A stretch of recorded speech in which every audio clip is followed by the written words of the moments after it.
BC Chemistry, Unit 4, coenzymes. Okay, so they are the helper enzymes. Okay, so many enzymes cannot function without cofactor or coenzyme. So they're the helpers of those enzymes. So for those enzymes that requires helpers, they're inactive when the helpers are not there. Okay, so for example, sometimes the active site of the enzyme looks a bit weird. When a substrate comes, it doesn't really fill up the entire active site. So you need a coenzyme to sort of fit in here so that you can activate the entire active site and make the enzyme active. Okay, that's one example. And then sometimes the coenzyme can also bond to different parts of the enzyme, but it also changes the shape of the active site and therefore making it easier to bond to substrates and therefore make the protein actually active. Okay. So there are two categories of these helpers. One is cofactor. We call them cofactor. They're normally metal ions. And the other one is called coenzyme, which is an organic compound, but they're not really proteins. So a good example of many coenzymes are actually vitamins. So for example, like vitamin A or vitamin D. Like we always hear that we need to take vitamin D because it's good for our bone health. But what actually vitamin D does is not that it translates into somehow or converts into part of our bone. It doesn't really stay in our bone. What vitamin D does is that it helps our body to absorb the calcium that we obtain from food.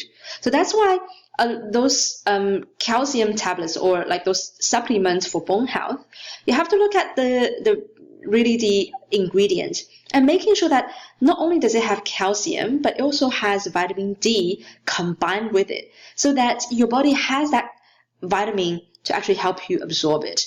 Without vitamin D, even if you take a lot of calcium, your body doesn't take it in. It doesn't translate into part of your bone, so it doesn't really help your bone strength. Okay? So vitamin D is one of the examples of coenzymes. It activates the enzyme that actually absorbs the food molecule, which is like the calcium that you actually take, the organic calcium that you actually take, and then that calcium can become part of your bone and strengthen your bone. Okay? So coenzymes temporarily bind to the enzyme and can act as transporters of electrons or atoms or functional groups. Okay, so but they temporarily bind because they leave after a reaction. Okay, they change the surface shape of the active site and hence the binding properties of the active site to allow better interaction between the substrate and the enzyme. So for example, before the coenzyme comes here, it doesn't really fit. The active site is a different shape. The substrate doesn't fit. But once you have the coenzyme here, then it slightly changes the active site shape and therefore allowing the food molecule to actually come here to be bounded to the enzyme, and therefore the enzyme will be activated. The only thing that's different between enzyme and coenzyme is that coenzymes can be changed as a result of taking part in the reaction. So particular reactions will have to take place afterwards to restore coenzymes into its original form. In the cases when it doesn't restore, that's the time that we need to constantly take in those enzymes, those coenzymes.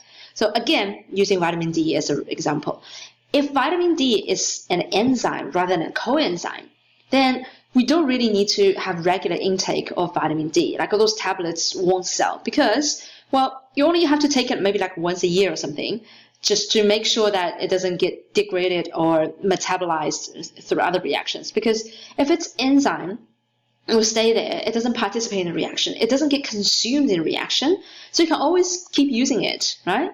But the problem is that vitamin D is actually a coenzyme. So coenzyme can be changed through the reaction.